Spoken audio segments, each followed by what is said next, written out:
ভ্যাকসিনে কমছে করোনার জটিলতা ও মৃত্যু ঝুঁকি। ফের শুরু অ্যাস্ট্রাজেনেকা টিকাদান। সোহরাওয়ার্দী হাসপাতাল কেন্দ্রে ভুলের অভিযোগ।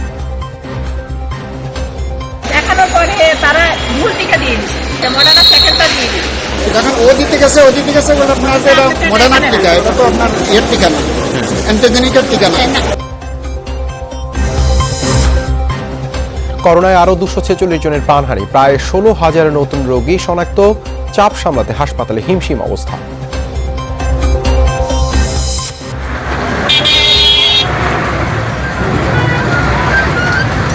যে সকল লঞ্চে যাত্রী নেমে গেছে, আপনারা দ্রুত গান করে নিরাপত্তাটা চলে যান। কমলেও বন্ধ হয়নি রাজধানীমুখী স্রোত। বিশৃঙ্খলা, বাড়তি ভাড়া আদায়ের অভিযোগ। ভুল নীতি ও উদাসীনতায় পরিস্থিতির অবনতির শঙ্কা। এই ভুলের মাসুল আমি এই মুহূর্ত থেকে তার ইঙ্গিত দেখতে পাচ্ছি, কিন্তু তার মূল ধাক্কাটা আমরা পাবো আরো 1 থেকে 2 সপ্তাহ পরে। মডেল পিয়াসা ও মৌ আলাদা মামলায় 3 দিন করে রিমান্ডে। মাদকসহ বিভিন্ন অভিযোগের বিষয়ে জিজ্ঞাসাবাদ করবে পুলিশ। রোহিঙ্গাদের নাগরিক সুবিধা দিতে বিশ্ব ব্যাংকের প্রস্তাব প্রত্যাখ্যান। অপছন্দনীয় বিষয় বাদ দিয়ে বিকল্প সমঝোতা চায় বাংলাদেশ। ডিএনএ টেস্টে সেজান জুস কারখানায় পুড়ে যাওয়া 45 মরদেহ শনাক্ত। এখনও পরিচয় মেলেনি 3 জনের। চলতি মাসেই হস্তান্তর। এছাড়াও রাতের বাংলাদেশে থাকছে। কাল মিরপুরে শুরু হচ্ছে বাংলাদেশ অস্ট্রেলিয়া টি-20 সিরিজ। পরিসংখ্যান ওসিদের পক্ষে থাকলেও সর্বোচ্চটাই দিতে চায় টাইগাররা।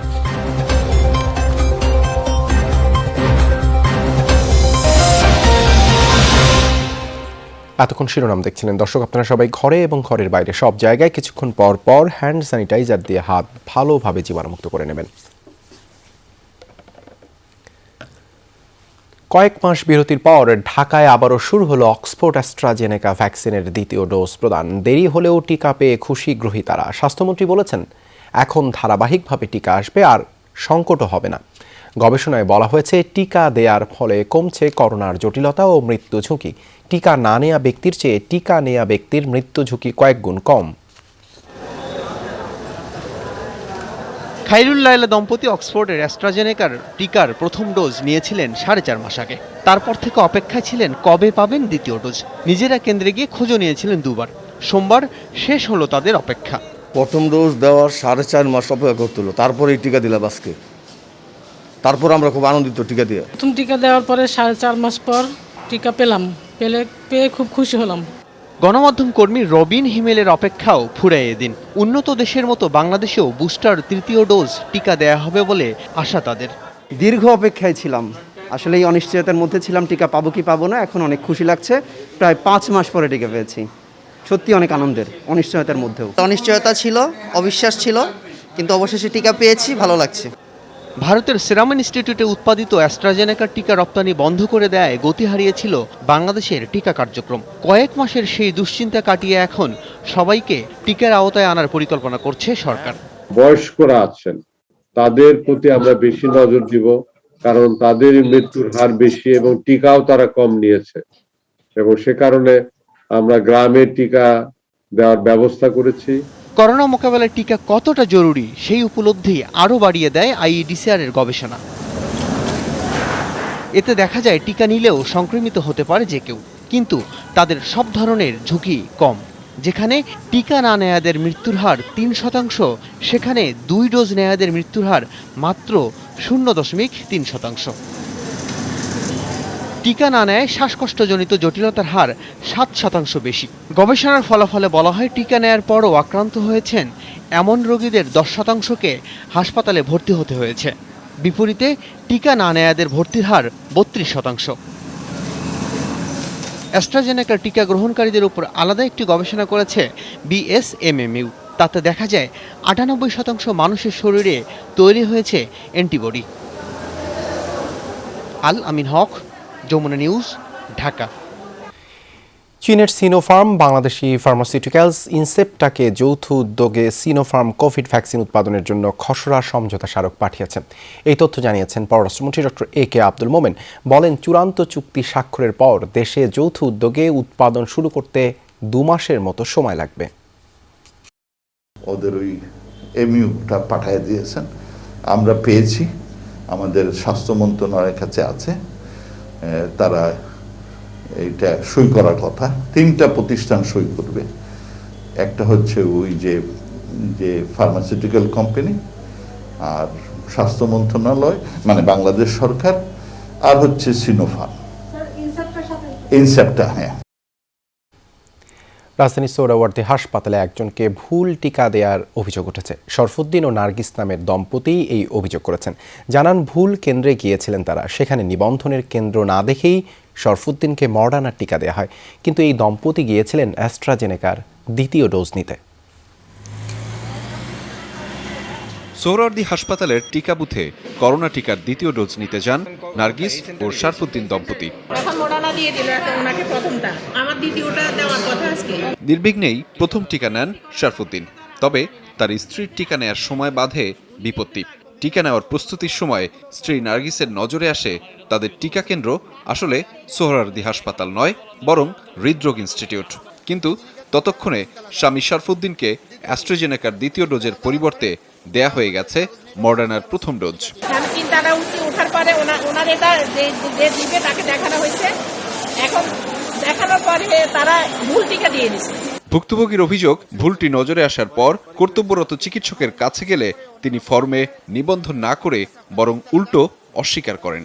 অ্যান্টিজেনিকের টিকা 3 তালা দেওয়া, 2য় ডোজ 3 তালা দেওয়ার পরে ওরা আমাকে কাগজ নিল, কাগজ নিয়ে আবার টিকা দিয়ে দিল। টিকা দিচ্ছে সেটা তো আমি জানি না। আমি দিতে গেছি, যখন ও দিতে গেছে বলে আপনার এটা মডার্নার টিকা, এটা তো আপনার এর টিকা না, অ্যান্টিজেনিকের টিকা না। অভিযোগ প্রমাণিত হলে ব্যবস্থা নেওয়া হবে জানিয়ে হাসপাতাল পরিচালক বলেন, সামনের দিকে টিকা প্রদানে আরো সতর্ক থাকবেন তারা। সে যদি আমাকে জানায় যে ওইটা লিখিতভাবে, তাহলে আমরা তার ব্যবস্থা নিব। যে লোক দিয়েছে সে যদি এটা প্রমাণ করতে পারে, তাহলে আমরা তার আপনি এটা যদি এরকমই হয় তাকে করতে বলেন, তা আমরা ওইটা বিধিমূলক ব্যবস্থা নেব। যদি প্রমাণ করতে পারে যে না সে করছে, হ্যাঁ, আমরা এটা ব্যবস্থা নিব, তদন্ত করে বিধিমূলক ব্যবস্থা।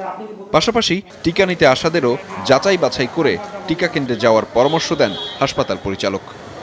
যমুনা নিউজ, ঢাকা। করোনায় দেশে প্রাণহানি 21,000 ছাড়িয়েছে। 24 ঘন্টায় মারা গেছেন আরও 246 জন।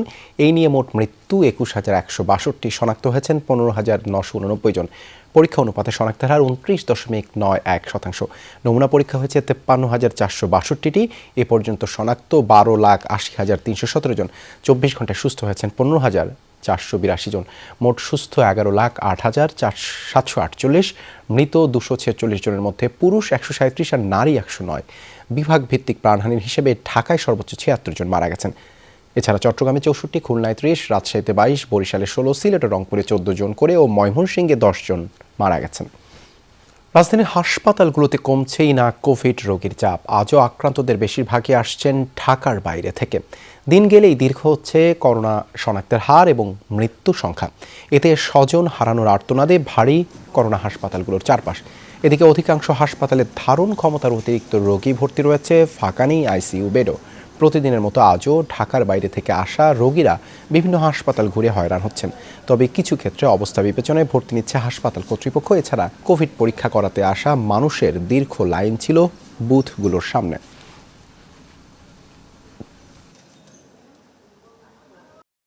তিন ঘন্টার ভিতরে 1 বোতল অক্সিজেন অলরেডি পুরো শেষ। এখন আনছে, অক্সিজেন দিচ্ছে, এখন ভর্তি করলে বাকিটা আল্লাহর হাতে, যেটা আল্লাহ ইয়ে করে। অক্সিজেন ছাড়া 2 মিনিট কিংবা 5 মিনিট রাখা সম্ভব না। এক সাইকেল রক্ত পরীক্ষা করছে, কালকা ভর্তি দেয় না, আবার আজকে সকালে উঠাইছি। শরৎ দিতে গেলাম, শরৎ দিতে সিট নাই, কেবিন নাই, সব ওখানে ভর্তি নিল না। তা বললো যে হৃদরোগে নিয়ে যান, হৃদরোগে নিয়ে আসলাম, হৃদরোগ থেকেও আবার ওনারা দিয়ে দিল, বললো এনে সিট নাই। আজও নৌপথ কিংবা সড়ক পথ সবখানেই ছিল উপচে পড়া ভিড়। প্রধান 2 ফেরিঘাট আর লঞ্চেও যাত্রী চাপ ছিল প্রচণ্ড। যে যেভাবে পেরেছেন ফিরেছেন কর্মস্থলে। ঢাকার প্রবেশমুখগুলোতে দেখা যায় বিপুল সংখ্যক মানুষ, তবে সবখানেই উপেক্ষিত স্বাস্থ্যবিধি। বিভিন্ন নৌপথ থেকে আগত সম্মানিত মাদ্রাসা ঠাঁই নাই ছোট সে তরি। বড় আকারের এই লঞ্চও মানুষের চাপে ছোট মনে হচ্ছে। উপচে পড়া ভিড় লঞ্চের ভেতরে বাইরে। সোমবার ভোর ৬টা পর্যন্ত সময় বেঁধে দেওয়া থাকলেও সকাল 10টা অবধি সদরঘাটে ভিড়েছে প্রায় 40টি লঞ্চ। বেশিরভাগ লঞ্চেই ধারণ ক্ষমতার অতিরিক্ত যাত্রী, তাই স্বাস্থ্যবিধি মানার ক্ষেত্রে ছিল না ভ্রুক্ষেপ, ছিল বাড়তি ভাড়া আদায়ের অভিযোগও। অতিরিক্ত যাত্রী নেওয়ার প্রতিবাদকে কেন্দ্র করে নৌ কর্মচারীদের মারধরের শিকারও হন কেউ কেউ। আমরা তো যাইয়া লকডাউনে আটকে গেছি, আসতে পারিনি। ঠিক আছে, শুনছি যে একদিনের জন্য লঞ্চ হবে, তাই চলে আসছে ঢাকা। প্যাডের টানে আসতে হবে তো, নালে বউ বলা ভান লইয়া বাপ মা লইয়া কি খাবো। স্বাস্থ্যবিধি মানার মতন কোনো প্রক্রিয়া ছিল না, আর ভাড়াও নিয়েছে সেরকম ভাড়া। 10টার সময় ডিউটি করতে হবে, না জানলে তাহলে স্যারে বলে দিচ্ছে স্যার কেস আর আসতে না। কিছু জিজ্ঞাসা করে নাই, ওরা এমনি 4-5 জনে মারা শুরু করছে স্টাফেরা। সড়কেও ছিল যাত্রী চাপ। দূরের গন্তব্য থেকে ভেঙে ভেঙে বিভিন্ন যানবাহনে রাজধানীমুখী মানুষ আমিনবাজার পর্যন্ত এসে পায়ে হেঁটে সেতু পার হয়ে গাবতলী থেকে আবার রিকশা বা অটোতে গন্তব্যে রওনা। আবদুল্লাপুরের চিত্র আরও ভয়াবহ। সড়ক জুড়ে বিশৃঙ্খল পরিস্থিতি, বাস চলাচল করতেও দেখা গেছে। ভাড়া নিয়েছে 1800 টাকা করে, আগে ভাড়া ছিল পার রেট 600 হয়তো 700। গাড়ি ঘোড়া নাই, তাও তো মনে করো কালকে রাতে শুচ্ছি 11টার সময়, আজকে মনে করো 12টা বাজবে। ফরিদপুর থেকে আসছি, গার্মেন্টসে কাজ করি, গার্মেন্টস খোলা রাখছে মালিক, এই কারণে আসতে হয়েছে। উপচে পড়া ভিড় ফেরিগুলোতে। পাটুরিয়া ফেরিঘাট থেকে ছোট যানবাহনে ভেঙে ভেঙে আসছেন যাত্রীরা। শিমুলিয়া ও বাংলাবাজার ঘাটে কিছুটা যাত্রী কম ছিল ফেরিতে, তবে স্বাস্থ্যবিধি উপেক্ষা করে অতিরিক্ত যাত্রী নিয়েই নদী পার হয়েছে লঞ্চগুলো। আমার গার্মেন্টসে আছে নিজের, তা ওটা যেহেতু কালকে খুলছে, আমার পার্টনার চালাতেছে, আজকে যে আমি চালাবো। আমার তো কোম্পানিতে আরও আগে যেতে বলছিল, আমি তো গাড়ি ঘোড়া বা ভাড়া বিদ্যুৎ যাইতে সমস্যা। শিল্প কারখানা খোলার সুযোগে অযৌক্তিক কারণ আর নানান অজুহাতে ঢাকায় প্রবেশ করেন বেশিরভাগ মানুষ। সাইফুদ্দিন রবিন, যমুনা নিউজ, ঢাকা। সরকারের ভুল নীতি আর মানুষের উদাসীনতায় কার্যকর হচ্ছে না লকডাউন, এমন মূল্যায়ন করে জনস্বাস্থ্যবিদরা বলছেন সামনে পার করতে হবে আরও কঠিন সময়। 1-2 সপ্তাহ পর করোনা সংক্রমণ ও ভয়াবহতা আরও বাড়তে পারে বলে আশঙ্কা তাদের। কঠোর লকডাউন শেষ হওয়ার কথা 5 আগস্ট। তার আগে হঠাৎ করেই 1 আগস্ট খুলে দেওয়া হলো রপ্তানিমুখী শিল্প কারখানা। গণপরিবহন বন্ধ থাকায় সব পথেই দেখা গেল মানুষের উপচে পড়া ভিড়। পরে সাময়িকভাবে বাস লঞ্চ চালু হলেও মানানো যায়নি স্বাস্থ্যবিধি। প্রশাসনিক এসব সিদ্ধান্তকে হঠকারী বলছেন জনস্বাস্থ্যবিদরা। আমাদের কেস বেড়ে গিয়েছে, ঈদের সময় আমরা যে ছাড়গুলো দিয়েছি সেগুলোর কারণে বেড়েছে, ঈদের পরবর্তীতে আমরা যে ভুলগুলো করেছি, কাজেই আমাদের এই ভুলের মাসুল আমি এই মুহূর্ত থেকেই তার ইঙ্গিত দেখতে পাচ্ছি, কিন্তু তার মূল ধাক্কাটা আমরা পাবো আরো 1 থেকে 2 সপ্তাহ পরে। লকডাউনের উদ্দেশ্য ছিল 14 দিন যে যেখানে থাকেন সেখানেই অবস্থান করুন। হঠাৎ করে শিল্প কারখানা প্রতিষ্ঠানগুলো খুলে দেওয়ার সিদ্ধান্তে সবাই যেভাবে ঢাকামুখী হচ্ছে, আরও 14-15 দিন পর আমরা আরেকটা ভয়াবহ অবস্থার সম্মুখীন হতে পারি। লকডাউন চলাকালেই হু হু করে বেড়েছে করোনার সংক্রমণ। টানা 1 সপ্তাহ মৃত্যুর সংখ্যা 200-র উপরে। পরীক্ষা অনুপাতে শনাক্তের হারও 30% নিচে নামছেই না। পরিসংখ্যান বিশ্লেষণ করে এই লকডাউনের কার্যকারিতা নিয়ে প্রশ্ন তোলেন জনস্বাস্থ্যবিদরা। সবকিছু মিলিয়ে আসলে লকডাউনের যেই ব্যবস্থাপনা, সেই ব্যবস্থাপনা প্রথম থেকেই সঠিক হয়নি। লকডাউনের মধ্যেও আবার কলকারখানা খুলে দেয়া বা আবার কলকারখানা খোলা রাখা অবস্থায় গণপরিবহন বন্ধ রাখা, তো এই জাতীয় অসঙ্গতিপূর্ণ সিদ্ধান্তগুলো যখন থাকে তখন সেই লকডাউন আসলে কার্যকর হয় না। প্রতিদিন যেভাবে মানুষের মৃত্যুর মিছিলের সংখ্যাটি বাড়ছে, আগামী 14-15 দিন পর এই সংখ্যাটি কিন্তু বহুগুণ বেড়ে যেতে পারে এবং এই সংকট মোকাবেলা করার যে সক্ষমতা, তাও আমাদের নিয়ন্ত্রণের বাইরে চলে যেতে পারে। সংক্রমণ মোকাবেলায় বিজ্ঞানসম্মত সিদ্ধান্ত নেওয়ার তাগিদ দিচ্ছেন জনস্বাস্থ্যবিদরা। কেবলমাত্র অ্যাডমিনিস্ট্রেটিভ ডিসিশন দিয়ে হুট করে এই সিদ্ধান্তগুলো নিলে হয় না। মাহফুজ মিশু, যমুনা নিউজ, ঢাকা। বিদেশি মদ, ইয়াবা ও সীসা সহ গ্রেপ্তার মডেল ফারিয়া মাহবুব পিয়াসা ও মরিয়ম আক্তার মৌয়ের 3 দিন করে রিমান্ড মঞ্জুর করেছেন আদালত। শুনানি শেষে ঢাকা মহানগর হাকিম আদালত এই রিমান্ড মঞ্জুর করেন। রাষ্ট্রপক্ষের বক্তব্য, 2 মডেলই তাদের বাসায় মাদকের আসর বসাত। এতে জড়িত বাকিদের নাম জানতে রিমান্ডে নেওয়া জরুরি ছিল, তবে মামলা সাজানো বলে দাবি আসামি পক্ষের আইনজীবীদের। রোববার প্রথমে রাজধানীর বারিধারা থেকে মডেল পিয়াসাকে বিপুল পরিমাণ মাদকসহ আটক করে ডিবি পুলিশ। পিয়াসার দেয়া তথ্যে আরেক মডেল মৌয়ের মোহাম্মদপুরের বাসাতে অভিযান চালিয়ে তাকেও মাদকসহ আটক করে ডিবি। পরে তাদের বিরুদ্ধে গুলশান ও মোহাম্মদপুর থানায় মাদকের মামলা করা হয়। এই মামলায় 2 মডেলকে ঢাকা মহানগর হাকিম আদালতে হাজির করে পুলিশ। পিয়াসা ও মৌকে 10 দিনের রিমান্ডে নিতে করে আবেদন। আদালত শুনানি শেষে 3 দিন করে রিমান্ড মঞ্জুর করে। আসামিপক্ষের আইনজীবীদের দাবি, সাজানো মামলায় ফাঁসানো হয়েছে পিয়াসা ও মৌকে। তার বিরুদ্ধে কোনো ধরনের কোনো ক্রিমিনাল মামলা নেই এবং কোনো মাদকের মামলা নেই। আমরা সে কোনো সে কোনো ক্লাবের সদস্যও না, কোনোভাবেই সে এই মাদকের সাথে জড়িত না। আমরা বিজ্ঞ আদালতে সেই কথাগুলো তুলে ধরেছিলাম। মরিয়ম আক্তার মৌ, আমি বিজ্ঞ আদালতকে বলেছি সে একজন গৃহিণী, তার 3 সন্তান নিয়ে সে তার যে আবাসস্থল সেখানে বসবাস করে, সে সম্পূর্ণ ভিক্টিমাইজ। বিজ্ঞ আদালত সন্তুষ্ট হয়ে 3 দিনের রিমান্ড মঞ্জুর করেছে। তবে রাষ্ট্রপক্ষের বক্তব্য, 2 মডেলই একটি সংঘবদ্ধ চক্রের সদস্য। এর সাথে আর কারা কারা জড়িত তা জানতে রিমান্ড প্রয়োজন ছিল। ইয়াবাগুলি যে তার কাছে পাওয়া গেল, এর উৎসটা কোথায় এটা জানার দরকার আছে। অর্থাৎ তাকে পুলিশ 10 দিনের রিমান্ড চেয়েছে, সেখানে আদালত সন্তুষ্ট হয়ে 3 দিনের পুলিশ রিমান্ড মঞ্জুর করেছে। কারণ এখানে এই ধরনের যে অপরাধ, এটা অত্যন্ত জঘন্য অপরাধ। পিয়াসা ও মৌয়ের বাসায় রোজই মাদক সেবন করা হতো। এসব মাদকের উৎসও জানতে হবে বলে জানান রাষ্ট্রপক্ষের আইনজীবী। রাবি সিদ্দিকী, যমুনা নিউজ, ঢাকা। মাদক ও প্রতারণার 2 মামলায় ডাক্তার ইশরাত রফিক ঈশিতা ও তার সহযোগী শহীদুল ইসলাম দিদারের 6 দিনের রিমান্ড মঞ্জুর করেছেন আদালত। বিকেলে ঢাকা মহানগর হাকিম মোহাম্মদ আশিক ইমাম তাদের এই রিমান্ড মঞ্জুর করেন। 2 আসামিকে আদালতে হাজির করে পৃথক মামলায় 10 দিনের রিমান্ড আবেদন করেন মামলার তদন্ত কর্মকর্তা। এর আগে সকালে তাদের বিরুদ্ধে মিরপুরের শাহ আলী থানায় মামলা করা হয়। র্যাব 4 বাদী হয়ে মামলাগুলো করে। গতকাল সকালে মিরপুর 1 থেকে ঈশিতা ও তার সহযোগী দিদারকে গ্রেপ্তার করে র্যাব 4। এ সময় তার বাসা থেকে ভুয়া ID card, visiting card, seal, সনদ, প্রত্যয়নপত্র, পাসপোর্ট, ল্যাপটপ, ইয়াবা, বিদেশি মদ ও ভুয়া ব্রিগেডিয়ার জেনারেল পদের 2টি ইউনিফর্ম ও র্যাঙ্ক ব্যাজ উদ্ধার করা হয়। রোহিঙ্গাদের নাগরিক সুবিধা দেওয়ার মতো প্রস্তাব প্রত্যাখ্যান করলেও বিশ্ব ব্যাংকের সাথে আলাদাভাবে সমঝোতায় আসতে চায় সরকার। পররাষ্ট্রমন্ত্রী বলছেন, তাদের প্রস্তাব নাকচ করলে আন্তর্জাতিকভাবে চাপে পড়ার শঙ্কা রয়েছে, তাই অপছন্দের বিষয়গুলো বাদ দিতে বলছে বাংলাদেশ। ওই ফ্রেমওয়ার্কের আওতায় 2000 কোটি টাকা দেওয়ার কথা উল্লেখ করেছিল বিশ্বব্যাংক। মিয়ানমার থেকে পালিয়ে আসা রোহিঙ্গাদের নাগরিক সুবিধা দেওয়ার ব্যাপারে গাইডলাইন আকারে প্রস্তাব দিয়েছে বিশ্বব্যাংক।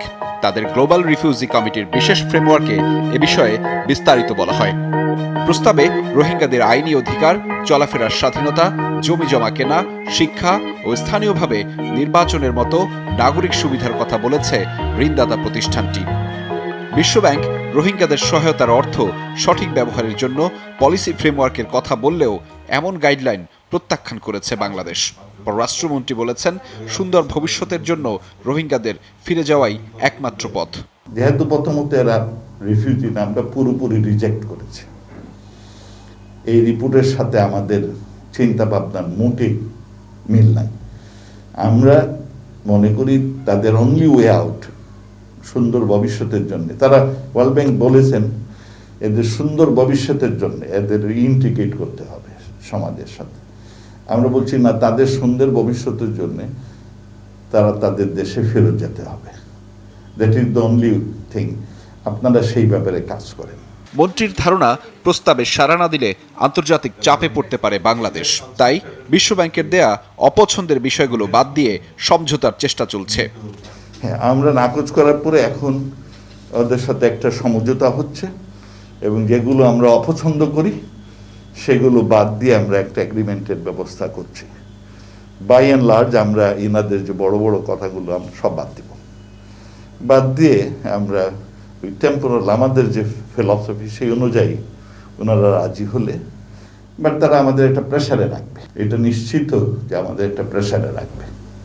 বাট আমরা আউটরাইট বলছি যে এগুলো not applicable to the Rohingya displaced people. বিশ্বব্যাংকের ফ্রেমওয়ার্কটি সম্পর্কে সরকারের 10টি মন্ত্রণালয়ের প্রতিক্রিয়া চাওয়া হয়েছে। 31 জুলাই পর্যন্ত শুধুমাত্র পররাষ্ট্র মন্ত্রণালয় ছাড়া অন্য কোনো মন্ত্রণালয়ের প্রতিক্রিয়া পাওয়া যায়নি। প্রায়োরিটি ইস্যু হচ্ছে they should go back. Ahmed Reza, Jamuna News, Dhaka. নারায়ণগঞ্জের সেজান জুস কারখানায় আগুনে নিহত 48 জনের মধ্যে 45 মৃতদেহের পরিচয় শনাক্ত করেছে সিআইডির ফরেনসিক শাখা। সিআইডির অতিরিক্ত ডিআইজি ইমাম হোসেন জানান, আগুনে পোড়া 48টি মরদেহের পরিচয় শনাক্ত করতে নিহতদের পরিবারের 69 স্বজনের ডিএনএ নমুনা সংগ্রহ করা হয়। তার মধ্যে 45 জনের মৃতদেহ শনাক্ত হয়েছে, বাকি 3 জনের মরদেহ শনাক্তের কাজ চলছে। চলতি সপ্তাহের মধ্যে 3 জনের পরিচয় শনাক্তের প্রক্রিয়া শেষে জেলা প্রশাসনের কাছে মরদেহ হস্তান্তর করা হবে। গত 8 জুলাই রূপগঞ্জের হাশেম ফুড কারখানায় আগুনে পুড়ে 51 জনের মৃত্যু হয়।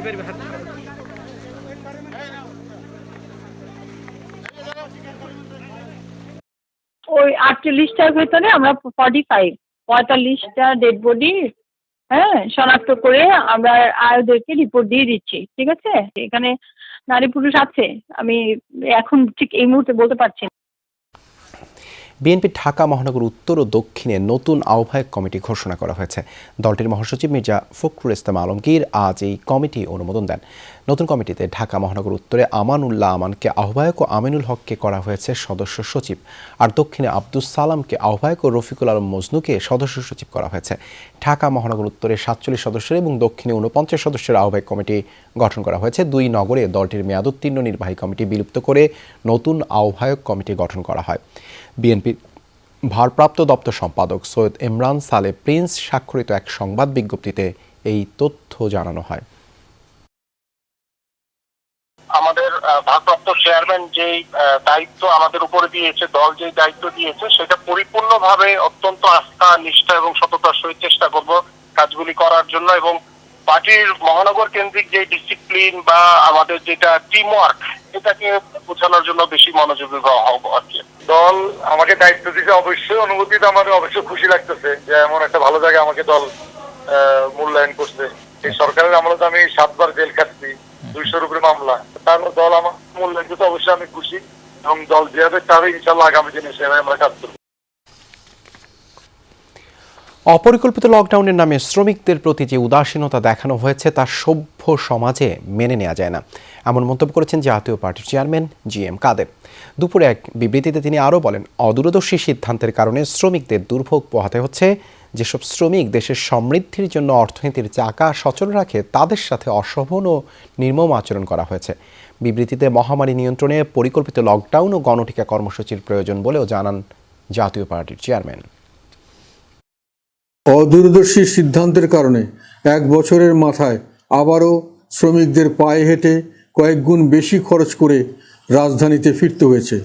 যেসব শ্রমিক দেশের সমৃদ্ধির জন্য অর্থনীতির চাকা সচল রাখে, তাদের সাথে অশোভন ও নির্মম আচরণ করা হয়েছে।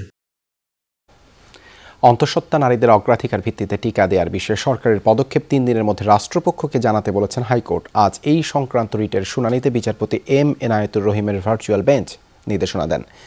আদালত বলেন, অন্তঃসত্ত্বা নারীদের টিকার বিষয়ে গণমাধ্যমে পরিকল্পনার কথা জানিয়েছেন স্বাস্থ্যমন্ত্রী, তাই আনুষ্ঠানিক কোনো নির্দেশনা দেয়া হচ্ছে না। মাননীয় আদালত জানতে চেয়েছেন আগামী 72 ঘন্টার মধ্যে যেন আমাদের স্বাস্থ্য মন্ত্রণালয় এবং সংশ্লিষ্ট কর্তৃপক্ষ এই বিষয়ে সুস্পষ্ট একটি ঘোষণা দেন অথবা সিদ্ধান্ত জানান, যাতে পরবর্তী কার্যক্রম গ্রহণ করা যায়। টাঙ্গাইলের দেলদুয়ারে টিকা গ্রহীতাদের দেহে সিরিঞ্জ পুশ করেও ভ্যাকসিন না দিয়েই তা বের করে আনার অভিযোগের সত্যতা মিলেছে। তদন্ত কমিটির প্রধান সিভিল সার্জন জানান, বিভাগীয় ব্যবস্থা নিতে প্রতিবেদন ঢাকায় পাঠানো হয়েছে। তিনি জানান, রোববার উপজেলা স্বাস্থ্য কমপ্লেক্সের 2 নম্বর বুথে টিকা দিচ্ছিলেন সহকারী স্বাস্থ্য পরিদর্শক সাজেদা আফরিন। এ সময় সিরিঞ্জে ভ্যাকসিন নিলেও টিকা গ্রহণকারীদের শরীরে শুধু সূঁচ পুশের ঘটনা দেখে ফেলেন এক যুবক। পরে ঘটনাটি আবাসিক চিকিৎসক ডাক্তার শামীমকে জানানো হয়। 3 সদস্যের তদন্ত কমিটি পরিত্যক্ত 20টি সিরিঞ্জ জব্দ করা হলে তাতে ভ্যাকসিন থাকলেও শরীরে পুশ না করানোর প্রমাণ মেলে। অভিযুক্ত সাজেদা বেগমের দাবি, ভুলবশত এমনটা হয়েছে। কুষ্টিয়ায় দিনে দুপুরে প্রকাশ্যে এক ঠিকাদারকে হাতুড়ি পেটা করল সন্ত্রাসীরা। সামাজিক যোগাযোগ মাধ্যমে ভাইরাল সেই ভিডিও। সোমবার দুপুরে কুষ্টিয়া খুলনা মহাসড়কের রাইফেল ক্লাব এলাকায় এই ঘটনা ঘটে। হামলার শিকার ঠিকাদার শহীদুর রহমান মিন্টু জানান, ব্যক্তিগত কাজে কুমারখালী থেকে শহরে আসেন তিনি। দোকানে চা পানের সময় অতর্কিত হামলা চালায় দুর্বৃত্তরা। হাতুড়ি সহ দেশীয় অস্ত্র নিয়ে চলে এলো পাথারি মারধর, পরে দৌড়ে প্রাণে বাঁচেন তিনি। টেন্ডার সংক্রান্ত ইস্যুতে এলাকার ক্ষমতাসীন দলের কয়েকজনের সাথে বিরোধ চলছিল, এরই জেরে হামলা বলে অভিযোগ করেন শহীদুর রহমান মিন্টু।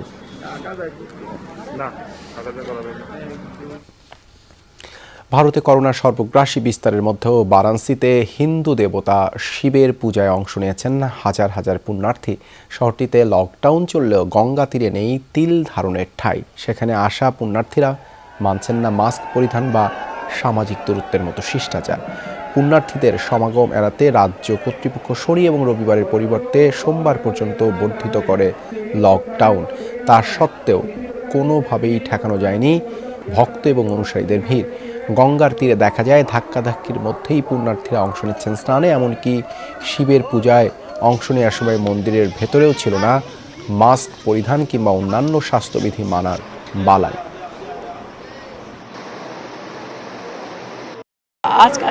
পবিত্র শ্রাবণ মাস চলছে। এ সময় বেলপাতা ফল দিয়ে পূজা দিই আমরা। সংসারের সমৃদ্ধি আর স্বামীর দীর্ঘজীবন কামনায় করি প্রার্থনা। এ কারণে মন্দিরে আসা আর গঙ্গা স্নান। ভাইরাসে ভয় পাওয়ার কি আছে? মহাদেবের থেকে কি মহামারী বড়? আমাদের উপর শিবের আশীর্বাদ রয়েছে। পুণ্যার্থীরা মাস্ক পরবেন, মেনে চলবেন সামাজিক দূরত্ব। কিন্তু গঙ্গায় ডুব দেওয়ার সময় কি সেসব মানা যায়? দলে নেই তামিম, মুশফিক, লিটনের মতো ক্রিকেটার। এতে করে অস্ট্রেলিয়ার মতো বড় দলের বিপক্ষে তরুণ ও নবীন ক্রিকেটাররা নিজেদের প্রমাণের সুযোগ পাবে বলে মনে করেন অধিনায়ক মাহমুদুল্লাহ রিয়াদ। 5 ম্যাচের টি-20 সিরিজের প্রথমটিতে কাল বাংলাদেশের মুখোমুখি হবে অস্ট্রেলিয়া। মিরপুর শেরে বাংলা স্টেডিয়ামে সন্ধ্যা 6টায় শুরু হবে ম্যাচ। টাইগারদের মনে জিম্বাবুয়ের বিপক্ষে সিরিজ জয়ের সুখস্মৃতি এখনও সতেজ। স্পষ্ট সেটি অস্ট্রেলিয়ার বিপক্ষে সিরিজ শুরুর আগে রাসেল ডোমিঙ্গো শিষ্যদের ফুরফুরে মেজাজ দেখে। তবে জিম্বাবুয়ে সিরিজের ফিল্ডিং দৈন্যতা ঘাটতি পূরণে পরিশ্রমে কোনো ফাঁকফোকর রাখতে রাজি নন এই প্রোটিয়া। তামিম, মুশফিক, লিটন না থাকায় শক্তিতে কিছুটা ঘাটতি থাকলেও অধিনায়ক মাহমুদুল্লাহর শতভাগ আস্থা সোহান, আফিফ, শামীমদের মতো তরুণ সতীর্থদের ওপর। ঘরোয়া কন্ডিশনের কথা মনে করিয়ে দিয়ে জানান দিলেন দলের প্রয়োজনে ব্যাটিং অর্ডার উপরে আনার সম্ভাবনার কথা। আমার মনে হয় সোহান, আফিফ এবং শামীম দে have that capability to finish the game. অথবা উপরের দিকে ব্যাটিং করতে হতে পারে এবং very much up to it. প্রস্তুতির দ্বিতীয় দিনে ফিল্ডিংয়ের প্রস্তুতিটা মূল ভেন্যুতে সারলেও ব্যাটে বলে মিচেল স্টার্ক, হ্যাজেলউডদের সামলাবার প্রস্তুতি নিয়েছে তারা মিরপুরের ইনডোরে। প্রতিপক্ষকে কুপকাত করার সাথে প্রতিপক্ষের স্পিন মোকাবেলায় রঙ্গনহেরাতের টোটকাও নিয়েছেন তারা বেশ সময় ধরে। নতুন আর পুরনো বলে ঘাম ঝরিয়েছেন তাসকিন, শরীফুল, সাইফুদ্দিনরা। জিম্বাবুয়ে সিরিজে ইনজুরিতে থাকা মুস্তাফিজকেও বোলিংয়ে দেখা গেল বেশ প্রাণবন্ত। It's a great opportunity to show our skills এবং at the same time যদি আমরা ইনশাল্লাহ এই সিরিজটা জিততে পারি এটা আমাদের মনোবল আরো বাড়িয়ে দেবে। এই ফরম্যাটটাই এমন যে কোনো দিন যে কারো সাথেই যে কোনো ধরনের ঘটনা ঘটে যেতে পারে। উইন্ডিজের বিপক্ষে 5-1 সিরিজ হেরে বাংলাদেশ সফরে এসেছে অস্ট্রেলিয়া। সেই সাথে নেই স্মিথ, ওয়ার্নার, ম্যাক্সওয়েলরা। এবার সিরিজ শুরুর আগে ছিটকে গেছেন ফাস্ট বোলার রাইলি মেরিডিথ। তার পরিবর্তে সুযোগ পেয়েছেন নাথান এলিস। তবে এসব কিছু নিয়ে সিরিজ শুরুর আগে ভাবতে নারাজ অজি ক্যাপ্টেন। অবশ্যই আমরা সিরিজ জিততে চাই, তবে এটা একটা সুযোগ সবাইকে দেখার যে বিভিন্ন ভূমিকায় তারা কেমন করছে, যাতে বিশ্বকাপের দল নির্বাচনের সময় বোঝা যায় কোন ভূমিকায় কে কেমন। মুশফিক, লিটন না থাকায় সুযোগ কাজে লাগাতে মুখিয়ে নুরুল হাসান। সাইফ, তাসকিন আর মুস্তাফিজ সামলাবেন পেস ডিপার্টমেন্ট। ব্যাট হাতে সৌম্য, নাইম, সাকিব, রিয়াদ, শামীম, আফিফরা মুখিয়ে আছেন আস্থার প্রতিদান দিতে। ওয়ানডেতে নিজেদেরকে প্রতিষ্ঠিত করতে পারলেও টাইগারদের এখনও সংক্ষিপ্ত ফরম্যাট টি-20তে নিজেদের প্রমাণ করার অনেক কিছুই বাকি। সম্প্রতি অনেক ভালো খেলছে টাইগাররা, তবে অস্ট্রেলিয়ার বিপক্ষে দেশের মাটিতে প্রথম সিরিজে কি নতুন কোনো চমক দেখাতে পারবে মাহমুদুল্লাহ রিয়াদের দল? সালাউদ্দিন সুমন, যমুনা স্পোর্টস, মিরপুর শেরেবাংলা জাতীয় ক্রিকেট স্টেডিয়াম, ঢাকা। 30 বছর পর আবারও প্রবর্তন করা হচ্ছে জাতীয় ক্রীড়া পরিষদ পুরস্কার। দেশের আধুনিক ক্রীড়াঙ্গনের উপকার শেখ কামালের নামে প্রতি বছর এই পুরস্কার দেয়া হবে 7 ক্যাটাগরির 11 জন ক্রীড়া ব্যক্তি ও প্রতিষ্ঠানকে। শেখ কামালের জন্মদিন 5 আগস্টে বিজয়ীদের মাঝে তুলে দেয়া হবে পুরস্কার। এনএসসি অডিটোরিয়ামে অনুষ্ঠানের প্রধান অতিথি হিসেবে ভার্চুয়ালি যোগ দেবেন প্রধানমন্ত্রী। 1991 সালে ঘোষণা করা হলেও বিজয়ীদের হাতে তুলে দেয়া হয়নি জাতীয় ক্রীড়া পরিষদ পুরস্কার। 30 বছর পর নতুন করে সেই পুরস্কার প্রবর্তন করছে দেশের ক্রীড়া প্রশাসনের এই সংস্থাটি। তবে এবারের পুরস্কারের সাথে থাকছে জাতির জনক বঙ্গবন্ধুর জ্যেষ্ঠ পুত্র আধুনিক ক্রীড়াঙ্গনের রূপকার শেখ কামালের নাম। 7 ক্যাটাগরিতে 11 পুরস্কারের জন্য আবেদন পড়েছিল মাত্র 89টি। অপ্রতুল এই সংখ্যা দেখে পুরস্কারের জন্য গঠিত যাচাই বাছাই কমিটি প্রায় 30 ক্রীড়া ব্যক্তিত্ব ও প্রতিষ্ঠানের নাম মনোনীত করে পাঠিয়েছে চূড়ান্ত বাছাই কমিটির কাছে। শেখ কামাল জাতীয় ক্রীড়া পরিষদ পুরস্কারের সেই তালিকায় আজীবন সম্মাননার সংক্ষিপ্ত তালিকায় কাজী আনিসুর রহমান, শামসুল বারী, আসাদুজ্জামান কোহিনুর, মোজাফফর হোসেন পল্টু, সৈয়দ আশরাফুল হক, তানভীর মাজহার তান্নার নাম থাকলেও আলোচনায় আছেন প্রথম 3 জনই। ক্রীড়াবিদ ক্যাটাগরিতে 3 পুরস্কারের জন্য সংক্ষিপ্ত তালিকায় আছেন মুশফিকুর রহিম, নাজমুন নাহার বিউটি, সালমা খাতুন ও সাবিনা খাতুনের মতো তারকা ক্রীড়াবিদরা। উদীয়মান ক্রীড়াবিদ হিসেবে আলোচনায় আছেন 2 অলিম্পিয়ান আর্চার রোমান সানা ও দিয়া সিদ্দিকী। সাংবাদিক ক্যাটাগরিতে আছেন একজনই বর্ষিয়ান মোহাম্মদ কামরুজ্জামান। আধুনিক ক্রীড়াঙ্গনের রূপকার শেখ কামালের জন্মদিনের এই আয়োজনে সংগঠক ক্যাটাগরিতে উঠে এসেছে বেশ কিছু আলোচিত নাম। সংক্ষিপ্ত তালিকায় আছেন সাবের হোসেন চৌধুরী, কাজী সালাউদ্দিন, বাদল রায় সহ শেখ কামাল আন্তর্জাতিক ফুটবলের 3টি আসরের মূল আয়োজক তরফদার রুহুল আমিনের নাম। শেখ কামালের নামে দেশব্যাপী বয়সভিত্তিক ফুটবল আয়োজন করেও নজর কাড়েন তিনি। তার মালিকানাধীন প্রতিষ্ঠান সাইফ পাওয়ারটেক দাবা, সাঁতার সহ নানা খেলায় করেছে পৃষ্ঠপোষকতা। এছাড়া সক্রিয় ফেডারেশন হিসেবে মনোনীত তালিকায় আছেন 3 নাম, সেগুলো হলো আর্চারি, শুটিং স্পোর্ট ও ক্রিকেট বোর্ড। কমিটি এটি চূড়ান্ত করেছে এবং আমরা আশা করছি যে 4 তারিখে মিট দ্য প্রেস হবে, সেখানে হয়তোবা এই বিষয়গুলো সম্পর্কে সামগ্রিক প্রস্তুতি মাননীয় যুব ক্রীড়া প্রতিমন্ত্রী মহোদয় অবহিত করবেন। সহোদর শেখ কামালের জন্মদিনে প্রধানমন্ত্রী শেখ হাসিনা অনুষ্ঠানে ভার্চুয়ালি উপস্থিত থেকে পুরস্কার বিজয়ী 11 ক্রীড়া ব্যক্তিত্ব ও প্রতিষ্ঠানের হাতে 1 লাখ টাকার চেক, একটি পদক ও সনদ তুলে দেবেন। অলক হাসান, যমুনা স্পোর্টস, ঢাকা। এই ছিল রাতের বাংলাদেশে। আবারও মনে করিয়ে দিতে চাই, আপনারা সবাই ঘরে এবং ঘরের বাইরে সব জায়গায় কিছুক্ষণ পরপর হ্যান্ড স্যানিটাইজার দিয়ে হাত ভালোভাবে জীবাণুমুক্ত করে নেবেন। এতক্ষণ আমাদের সাথে থাকার জন্য ধন্যবাদ।